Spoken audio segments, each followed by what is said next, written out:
All right, welcome to another episode of Comic Book Squares. We just want to remind everybody about our big contest for 2023. We're going to help find a new writer in comic books. We're partnered with Dream Foundry on this, and just remember the deadline is the end of September to get your stories in. So to kick the show off, my name's Shane. I'm Paul. I'm Ben. And I'm Mike. Let's get this show started.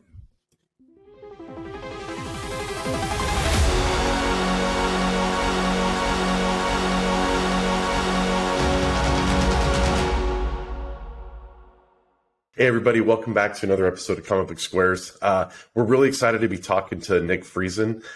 Nick, if you can just go ahead and please introduce yourself and tell us a little bit about your comic and this whole multimedia project you got going on. Sure, yeah. My name is Nick, and I am from the geographical center of Canada, Winnipeg, Manitoba. I have a comic book series called The Unpredictable Olivia Sea. And Olivia Sea started out as just a concept, an idea, a character that I would draw onto posters for bands or whatever. And the character kind of started to take on a life of her own. And we made some music for this character. And I've done animated music videos, hand-drawn animated music videos, kind of has that 70s Hanna-Barbera vibe. And then that morphed into comics. So I just released issue 2 of The Unpredictable Olivia Sea. I'm putting it on the cam. Yeah. There you go. With the nice Secret Wars 8 homage cover for you. Love there. that. But yeah, so it's just kind of one of those crazy things where it's like, well, if you're a fan of the music, you can enjoy the music. If you're a fan of the comics, you can enjoy the comics. If you like the animation, you can enjoy that. If you like it all, then you are my best friend and I love you so much. So, that's surprising. I was surprised that this right now to hear you say that it was the music. Was it the music that came first? I mean, the character came first, Olivia Sea, and then the music. Yeah, part of it came before then the animation, and then the comics. I'd kind of been writing I'd been writing short stories and stuff like that. But it wasn't really. I'd actually started probably 10 years ago on a comic of it, and then abandoned it. And then, yeah, so there's 4 pages of a very old version of the story, totally different, with very different art style and everything. And then it just kind of became I just had a buddy over to jam one time and test out some recording equipment. And then we just sat on those songs because we each had our own bands at the time. And then I was like, oh man, what if these are Olivia Sea's songs? And he's like, oh, I like that idea. And so then it just kind of turned into its own thing. And we brought in a vocalist who, coincidentally, her name is also Olivia. Her name is Olivia Rain. And weird. And it was one of those okay, well, I need a singer. And I approached a number of singers I knew, and they were all like, oh, this might be confusing between my other project. And so then I said, okay, well, let's find an actress who can also sing. And that was Olivia Rain. And yeah, so because there's these animated components, and I was doing it as a whole animated, a little series of shorts. And I was like, this is too much. It's too much. An animated music video is one thing. To animate it, to animate someone playing guitar, it's just 1, 2, 3, and then you loop it, right? Whereas there's a lot more movement, unless you're doing it real cheap, which I do. But so I just kind of, my wife actually encouraged me to pivot to comics. She's like, you've been way back into comics the last few years. I think that it's less time consuming if you do this as a comic. And so, yeah, I've been working on it for the last, I have some issues that haven't come out yet. I have these issues, and it's been, I guess probably over the pandemic, I've been kind of working on this, and I'm releasing it quarterly. So each comic has a song that goes with it. And then we'll go from there. But I mean, there's already an album's worth of music out in the world available on cassette. That's awesome. If you can believe that I actually printed physical cassettes. Because when you go to a comic show, what are you going to do? Tell them to go to Spotify? No, if you want to sell them the book, you also sell them the tape. So yeah. Yeah, that is so cool. Oh my gosh, the cassette tape. It was funny. I was a guest on another podcast, and he did the whole thing on, he would record everything on cassette tape and then put that as his podcast. So he had the crackle, all the noises that come wow. Was it a conscious choice to do cassettes to keep with that I don't know, that more kind of indie and, punk feel. Yeah, I mean, it's the project itself and the type, like going to comic shows and having that real DIY feel, like cassette just kind of made sense. And it's, it's comparable to CDs. And I mean, I have a massive CD and vinyl collection and tapes, but I've definitely slowed on buying CDs. And I just thought, you know what, it makes more sense for the type of people that might be coming to shows to pick up a cassette. And also, Olivia has a little robot named 4-Track who she records things with, and he records to cassette. So it is very thematic to the story itself. So it stays within the universe, the Olivia Sea universe. Well, that's awesome. It all checks out. Yeah. So with the one thing I noticed, so that I love the animation and the videos, and you did say it kind of has that.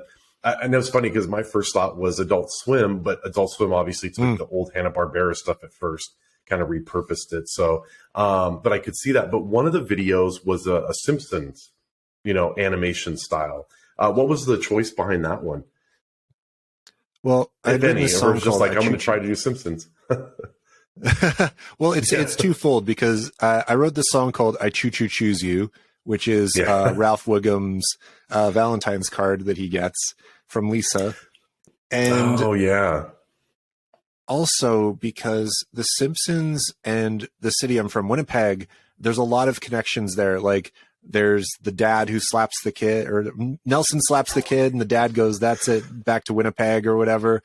And there's, they go to Winnipeg to get, I think it's medicinal marijuana maybe or something. And it's like, there's a sign that's like, Winnipeg, we were born here. What's your excuse? So, I mean, I just thought that we could, return the favor and put a lot of like Winnipeg-ish things and repurpose them as Simpsons things. And it's just also like an interesting creative challenge. Like one of the videos, there's a song called Sadie, and I just kind of recreated scenes from High Fidelity, but with Olivia and her girlfriend Sadie coming together. So that tells the story of those two coming together, and then you get to read about them in the comic and things like that. So it's just kind of like all these worlds colliding. So if you're a completist and you want to check out every piece of the project, you'll get more of the whole story. But if you just want to pick up one comic, then you'll still be like, oh yeah, this is a fresh, fun story. And then I kind of tie things in with, I write out songs in the book. And in issue 2, I put a QR code in there so that you can actually like find the songs from that issue type of thing. Yeah. I noticed the lyrics, like she'd be singing a song or whatever, and you could still see some of the lyrics are like, was it the end of issue 1 or was it issue 2 where she just is ad-libbing, but then it's actually one of the songs in there. So I loved how you like tie all that in together. So then it's funny because I started listening to the music while I was reading the comics as well to kind of more fully immerse myself, like kind of get this surround, this fully immersive experience. But I felt like it helped. It was awesome because hearing the music really, to me, helped me connect with the characters more, like understand a little more their world and mindset and some of the chaos that is coming in, through their vigilantism and trying to like juggle real life and all that. I felt like that really helped me connect with Olivia and the women in the series a lot more. So kudos to the songwriting, but also to your singer, Olivia Rain is her name. Yeah. She's awesome. She came out of like musical theater and stuff like that. And like, she's like, I don't know, I don't really listen to this type of music, but like, when someone's like, oh, I don't know this, but they actually do, and I'd start like throwing references at her. She's like, oh, I've heard that, and it's like, okay, like it's very important that like the 3 musicians and myself that are involved in the musical side of the project, like Andy Cole, Matthew Powers, myself, and Olivia, we all kind of get the assignment, right? Like, because some people might come in and be like, I don't know, what is this? This isn't a real band. Like, are we going to play shows? Like, just think of it as a recording project, you know? And it's like Gorillaz or the Archies or Gem and the Holograms. Like, there's all these different types of outlets for this. So it's just fun.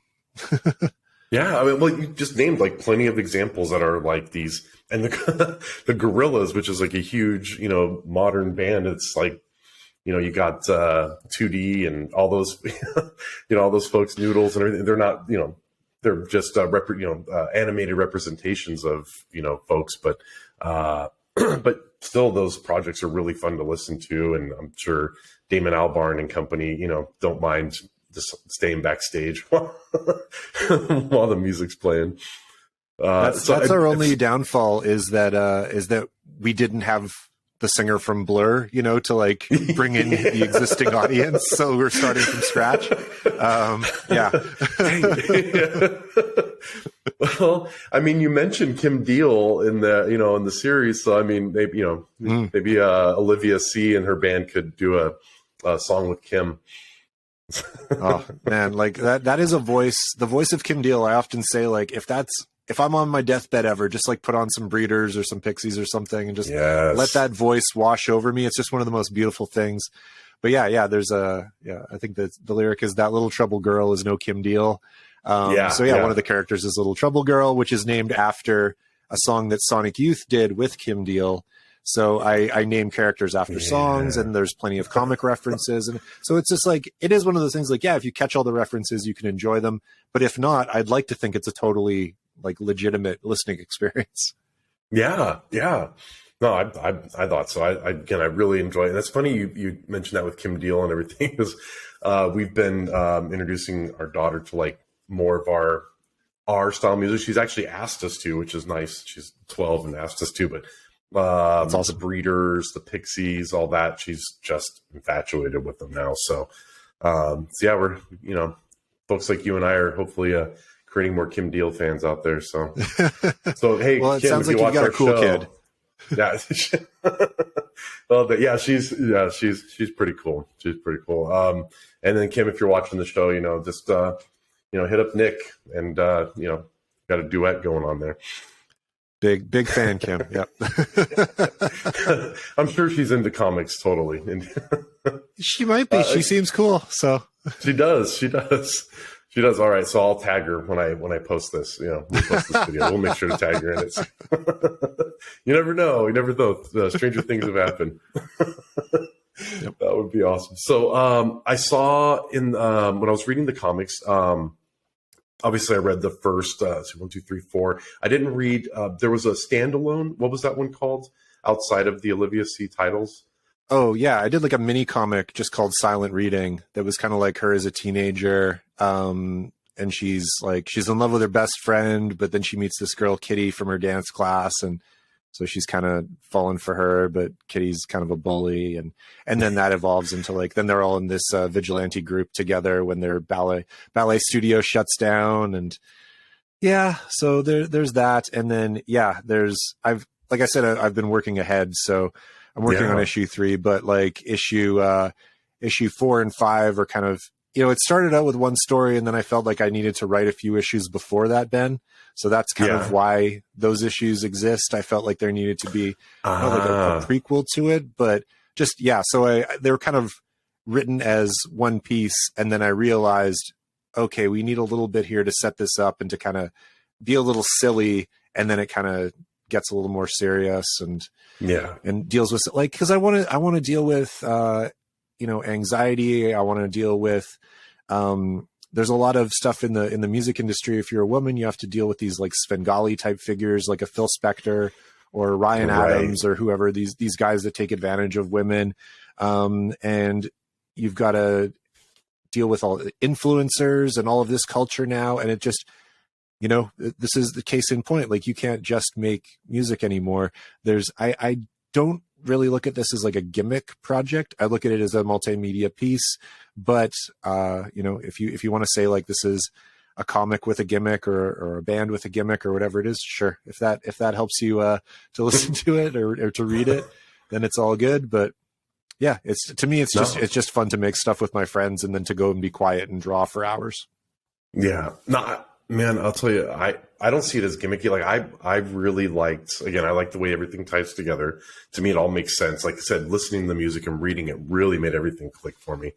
Doing that at one time. And the other thing I really appreciated, it was funny because I was reading it, and especially through the first issue, I was envisioning like it's like a Scott Pilgrim, right? In a way where, but instead they're pushing back against like, I don't know, a lot of the issues that women go through, right? Like the patriarchy or the excuse my language, that shitty mayor in the first one is like, the poor anxious girl, and he comes up, and again, you were talking about those things that they always go through, or they close the dance studio because who needs a dance studio, right? They're getting rid of the arts and all that. And so I saw this is like a Scott Pilgrim instead of fighting ex-boyfriends or something like that. It's like, the other way, like actually fighting against all these, all the shitty stuff that women unfortunately, are subjected to. So yeah, I really like that part of it. Oh, thanks, man. Yeah, I really appreciate that because I want to ground the characters in reality, but also have them do over the top silly things. So that's kind of it's hard to walk that line, right? But like I look at stuff like I grew up watching Degrassi or any type of show that's like there's a message here and there's something important to talk about, but we're also going to do something really silly. And that's what this is. I mean, it's a comic book. Like I grew up with The Tick was one of my favorite comic books because it was a superhero satire. Yeah. And so if I can make my own little superhero satire that also has some real stuff in it, then I think I'll have done my job. Yeah. No, I that's the great thing about comics as a medium, right? So you can get as crazy with it as you want and still have the message within there. We were just talking about, or we just had an interview with Mike Diodato, who did Not All Robots. And we were talking about how he was worried about his serious artwork going into this kind of humorous story. But again, it's a medium in which you can combine those two things, and it ends up working beautifully a lot of times. Not every time, but a lot of times. And, as evidenced by Not All Robots, winning the Eisner and stuff. But I feel like you can take the craziness of like, her anxiety actually becomes a superpower. One of the women, and she Anxious blasts Abby. a hole through this guy. Anxious Abby, yeah. Anxious Abby can blast a hole, through people with, that anxiety energy.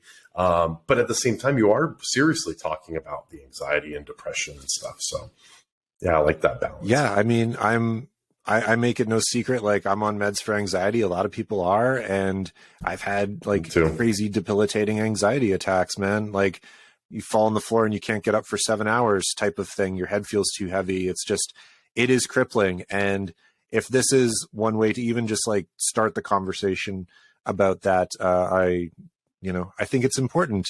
And I also, like, you talk about like the art style being like too serious or whatever. Like, I don't know, my art style, like the way it comes out of me is just this kind of like cartoon realist type of thing. Like I'm a big Adrian Tomina fan, and I'm a big like Dan Klaus fan, and I'm nowhere near what those gentlemen do, but they are like, that is kind of the thing. So it's like, it's kind of cartoony, it's kind of real, but then we also have like a little robot that makes cassette tapes in his belly.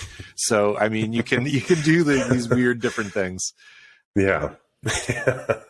I don't know. I really appreciate it. In fact, even there was an issue too, where she shows up late to band practice, Olivia, and then it goes into like an anime art style for like 3 panels, like I got an idea, Yeah.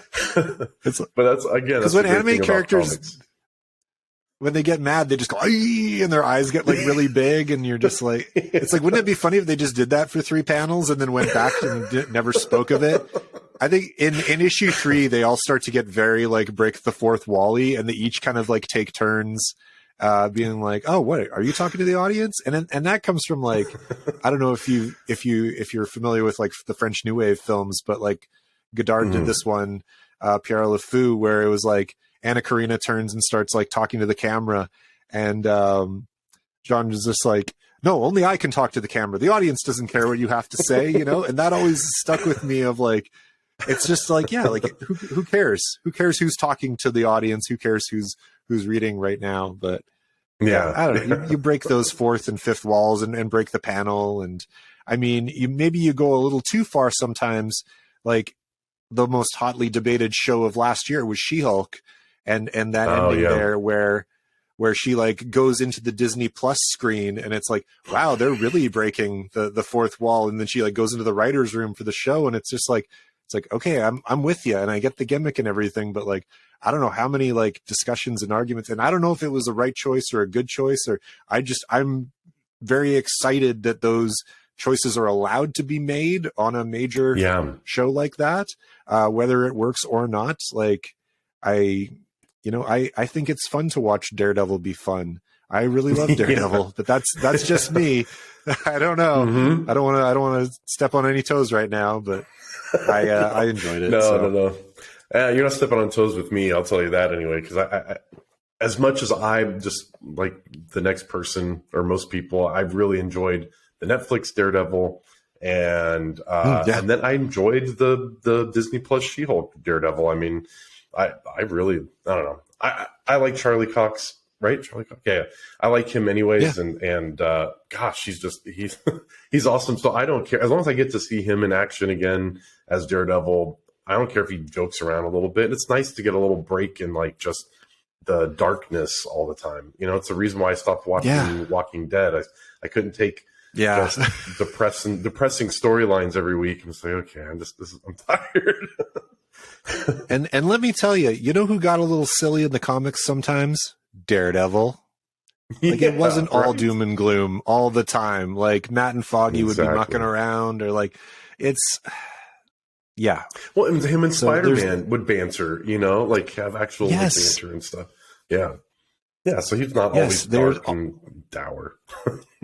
Or when he'd go up against Punisher, like he would take on like a bit of a Spidey, like, you know, talking to the villain type, like persona. So I mean, I put my trust in these, like not all of this stuff is perfect. Like you can see behind me, I got a bunch of Star Wars stuff in the room here in the basement, and I've got my Marvel stuff and my DC stuff over there, and Ninja Turtles and G.I. Joe and all this other, and it's all these things that we all grew up with. And we all maybe have an idea in our heads of how, you know, new media based on it should be. But me, I am just along for the ride. I went and saw all the new Star Wars in the theaters. I enjoyed them all for what they were. I said, well, I wouldn't do this or I wouldn't do that, but it's not me making the films. So I'm just a fan. And I love that you can walk into any store now and be able to buy anything with Spider-Man's face or Batman's face or, you know, R2-D2's visage on it. It's just because when we were kids, you didn't have that. No, it was hard. You have to hunt very hard. Yeah. You have to wait for the next movie to come out. So Burger King would come out with some 4 glasses you could get with the Happy Meal or something. It was few and far between. With any of that stuff. And now I have like my Jabba the Hutt coffee mug, and I had an R2-D2 French press. You know, it's like, you can find any of that stuff. So I want to jump back on asking you, because we started talking about your book right away. How did you get into doing comics in general? Because I know you talked about music and then writing and drawing these characters. Were you making up other comic characters when you were younger? Was Olivia Sea the first time you started sketching these kind of characters? And you're like, oh, I should do it. You know, because you mentioned your wife had talked about you doing a comic instead of just the animation. So how did that all come about? Yeah, I mean, like I grew up on, I think the first comic character that I would probably love would have been Spider-Man, and it was the cartoon Spider-Man and His Amazing Friends with Iceman and Firestar.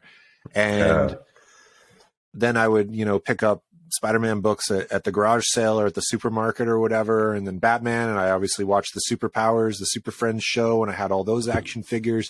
And so a lot of it was the toys as well for me, right? Like I like to be able to have the small version of the thing that I was a fan of, and to collect and to play with, and, to get in the sandbox and mash around and stuff.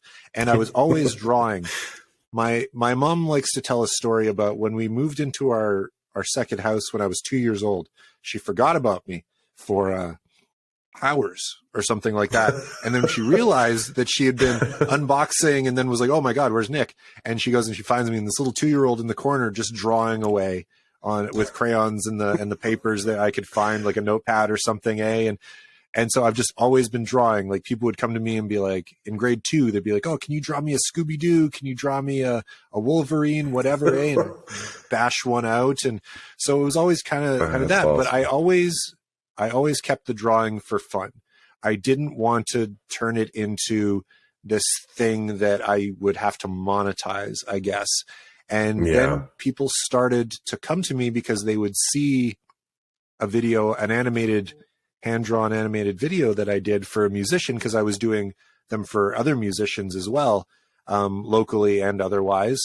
And they come to me, oh yeah, can you do this? And then it turned into like, oh, I've got this idea for a kid's book, and oh, I've got this idea for a comic. And it was just like, you know, and the wife looks at me and she's like, I think that you do this now as at least like a part-time thing. And I was like, yeah, I think you're right. And so it just kind of got to be the like, well, I'm going to put my money where my mouth is and tell this story this way. And I'd never really done a comic like that. I've done like little, like, you know, when I ran the campus newspaper in university, and it was like, yeah, I had like a little comic strip in that or whatever about my dog and stuff. But it was just like, it was also like figuring out how to do things digitally, because I draw, I pencil and I ink by hand, and then I scan, and then I digitally color.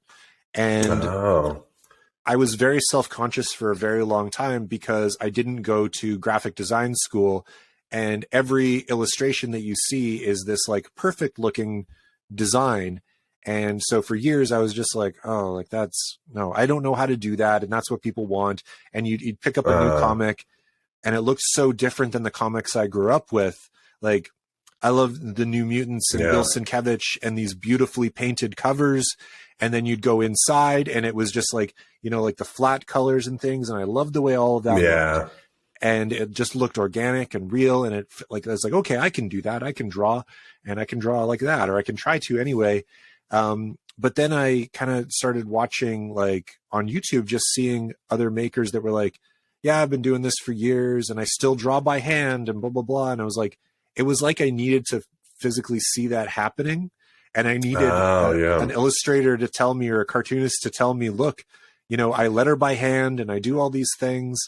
And it was like, oh, okay, I don't have to have an iPad, and I don't have to sit there and learn this new skill. Like, I like to color by digital because I like to get those flats. Like, yeah, I'll still color with like a marker or pencil crayons and stuff for fun. But for the specific look, it's like, I like being able to manipulate the brush pen that I use, and I like to be able to erase by hand, and I like to you know, there's also almost a spontaneity to it as well, right? Like, you might pencil it one way, and then you get into a mood depending on what you're listening to. If it's a podcast, or if it's like relaxing music or loud music or whatever it is, like your inks will look a little different depending on what your environment around you is like. So yeah, I just, and there's nothing wrong with doing anything digital. Like, if you can, and that's how you choose to do it, by all means. I'm not a snob. I'm not an elitist.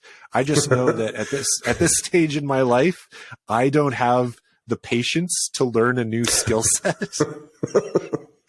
So it is a new skill set. I mean, I'm not a artist, you know, myself, but I have other friends and who are, you know, artists and cartoonists and drawing, and a lot of them tried to go digital and, you know, had to relearn a lot of stuff because of moving to the iPad or you know, using it with the tablet stuff. And, you know, they said it was a whole other like skill set they had to bring in on top of just the art. So that seems like a whole new thing to try to teach yourself when you just want to get a piece of art out of your head and your you know, your hands. Yeah. And you're also, there's so much to it, right? Like, I mean, like, there's your script, and then you go through that and you edit it a little bit. And then as you're drawing it, the script can also change. It's okay. I'm penciling, I'm inking, I'm scripting on the fly sometimes. And then, then you spend a bunch of time scanning all your pages, then you're putting it in, and then you lay out the book, and then you're okay. Where's my printer at? Okay, I'm gonna email the printer, and okay, now I've got to promote this thing, and I get to go on to podcasts and talk to guys like you, and you're doing all of these things, and it's like nowhere in that path do I want to learn a new skill, because I'm also just learning how to like market and sell and go to shows. Like I started going to like in Canada anyway. There's a few big shows. And there's a couple in Toronto. I went to one in Toronto last fall called Canzine, and then I'm going to like the big show in April called TCAF. And that one I'm super excited about. It's like a 2-day thing, and I've heard about this show for years. Like I think that like Neil Gaiman and Jim Rugg and people like that, and Fantagraphics and Drawn and Quarterly, they'll have a presence there and stuff. So when I went to that show in the fall, I was like, wow, like, this is what it's like to be around other people like me. I can just be myself, and I don't have to over explain what I'm doing. Like to a coworker who's like, so what's this comic about? Is it like Archie? Yep, like Archie. There's Jughead. Yeah. Got a Jughead too. There you go. Oh man. No, well, speaking of which, you talked about the marketing of it. What have you been trying to do besides, coming on shows like this? What have you found that works for you? Because we do have some other creators who watch and listen. What have you found that's been working for you as far as marketing goes? Well, I mean, if you're like me and I print a very small run of each issue, and then I print more when I sell out of those ones, right? And so what I do is it's physically getting it into people's hands, right? And so if that is going to a show where people are going to come by my table and say hello, and I can physically put the book in their hands or physically put the cassette in their hands and just say, like, tell them about the project. And at the very least, they might follow me on Instagram, which is always a win if they don't pick up the book. But there's the physical, and then going into comic shops. So like when I went to Toronto, I went to all the Toronto comic shops that I'd heard so much about and had my physicals in hand. And I said, hey, my name is Nick. I'm here for Canzine. I've brought along my physicals here. And they, would take them in the store so they can say, okay, it's available in this shop. And then also here in Winnipeg, obviously, like going and getting into shops and just getting them to, like getting the people who work in the shops and run the shops to get excited on your behalf and tell people like, oh, what's new? What's local this week? And be like, well, here's the unpredictable Olivia Sea, and it's blah, blah, blah. And so like, it is that like very grassroots thing of actually getting it into people's hands. But also we have this whole digital component of the music and everything. And that is a lot of like, okay, you're sending it out to radio stations, campus radio stations. You're sending press releases specifically about the comic to this publication. You're sending a press release specifically about the music to this publication. You're sending it with a combination of all things to this other publication. And that just comes, like, I've been lucky. Like, I've worked in journalism and I've been a musician. So I've both received press releases and I've gotten press releases, and I work in communications now. And so I write press releases a lot of the time for a living. And so I know what people can respond to. And maybe it's as simple as, if you're writing a press release about your thing, it's got to have that hook, right? It can't just be local band plays show. It can't just be new issue of my comic. It's got to be like, you think about if you're distributing your comic and you have to write the little solicitation paragraph so that when someone is flipping through the Diamond catalog or whatever, they're going to, oh yeah, that's a standout book for me, right? Like, that sounds interesting. I'll order up a few copies. I'll take a chance on that new book. And like, I'm not there yet, but I am doing that very like hands-on distribution type thing where it's like, you're literally emailing shops and just saying like, hey, this is the project. This is what I'm doing. I can drop off 5 copies of the book tomorrow. Do you do consignment or do you just pay out cash or whatever it is? And you just kind of like, if you are confident in your work and you're the expert on your project, like you're the one who made it and no one has had to look at this thing more than you have, then you know how to talk about this thing and to really sell it and to get people excited about it. And it's not just the art, it is the characters and the story. And if I'm someone watching a film or a show or reading a comic or reading a book, I always say, why do I care about these characters?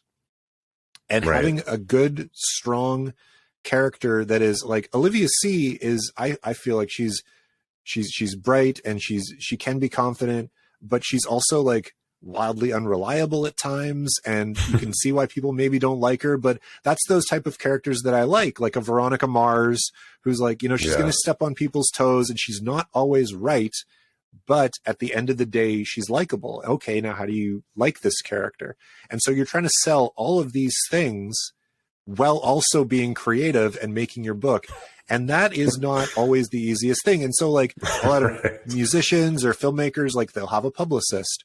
Most of us can't afford a publicist or even a friend to do publicity on your behalf, just so it's like, I'm not just this person selling my comic to you. It's like someone on my behalf is emailing you and letting you know that this comic is good, type of thing. And also when you're doing marketing, like obviously get quotes. Like I'll probably pull some quotes from this interview that we just did. Right. And so that is allowing people other than yourself to talk about the work that you're doing. And I have that all over, like, you know, the ads in the books and then the press releases and on the website. It's like, I'm going to let this person from this, you know, radio show or this newspaper or this magazine or this podcast, like they're going to do the talking about the project for me. And that also validates you, like, because if you're just saying my book is great, sure, I bet you do think it's great and maybe it is great. But if other people are taking the time to check it out and to say nice things about it, then it's like, okay. And so if you're someone who owns a shop or if you're just willing to read the book or whatever, it's like, oh yeah, this publication that I trust or this podcast that I listen to every day is championing this project, then what was your question? How do you market things? No, you covered it, man. No, that was. I just wanted to touch on what you just said about the getting pull quotes, right, or pulling, you know, from other publications and reviewers and stuff. I think one of the benefits to that is that also because they bring their own perspective to having read it, you know, but think about the stuff they've read or watched or whatever. They bring their own perspective, and so then their quotes could be something you never thought of a way to describe your book. And so that might help other people, you know, go like, oh, I relate to those couple of things. Now I'm going to pick up this book because I can kind of, you know what I mean? So you have these different pull quotes, which then I think allow you to be able to have more people better understand your stuff because now you have other people describing it in various different ways. Like I've seen, you know, you see reviews for a single comic. If you read a bunch of them, they're all going to have a different kind of description or feel or takeaway from it, or like, oh, it was like, you know, this and this, you know, got together or something. And so, I think that's important to grab those. Yeah, and because we're also in, like, we put our heads down and we make the comic and we work on it for a month or 3 months or a year or whatever it is. And, you know, maybe you're showing it to your friends and maybe you're getting a little feedback, but maybe not. And so when someone reads it for the first time, and then you're just like, tell me what you think, please give me feedback. Like, you know, do these drawings even look like a person? Like, you know, I'm so lost in my own world right now. I'm not even sure if this is good anymore. And you have those moments of doubt. And then, so it's just like wildly validating when, like, if you just sell a few copies. It's like that line in Chasing Amy where she's like, if I sell 5 copies, I feel like John Grisham. And it's true. Like, someone took a chance on your thing. Yeah. Oh, hey, Nick, I really appreciate you coming on the show, man, and talking to us about Olivia Sea and the music and everything. Can you tell people before we head off, can you tell people where to go to be able to find? Yeah, for sure. So you can go to oliviasea.net. You can follow Olivia Sea on on your socials at Olivia Sea 33, and every one of those links will have you can order the comic online through the Big Cartel page, stuff like that. You can read some of those issues for free. You can go to stream all the music on Spotify. You can go to oliviac.bandcamp.com, and the single will give you a digital download of the comic as well. So yeah, the new single is Lottie in the Black and White Room, and the new issue is number 2. It should be Unpredictable Olivia Sea. You can also follow me at Nicholastronaut on all of your things, and then you can find me at TCAF in Toronto at the end of April, where I actually am going to have a very special variant issue of issue 1 for conventions only this year. It's a different cover. I'm a total shameless plug here, Ben. I'm sorry. Like here's the actual issue 1, and then both variants are both based on homages to Batgirl covers. Oh yeah. So you can figure out which ones those are. But yeah, there's just find me online at Olivia Sea 33 or at Nicholastronaut, and all the links are in all the descriptions and whatnot. Awesome. Yeah, we'll have the links in the show notes, and if you're watching on YouTube, we'll have it in the video description as well. So we'll share all those out as well. Hey, once again, Nick, so awesome having you on. Really think you're doing something really cool here and original. So I hope everybody checks it out. We really appreciate it. And for all the viewers, don't forget to hit that like, subscribe, and notification bell so we can keep bringing you awesome content like this, and keep sharing with you brand new original comics and projects like this that you're not going to find anywhere else. Thanks.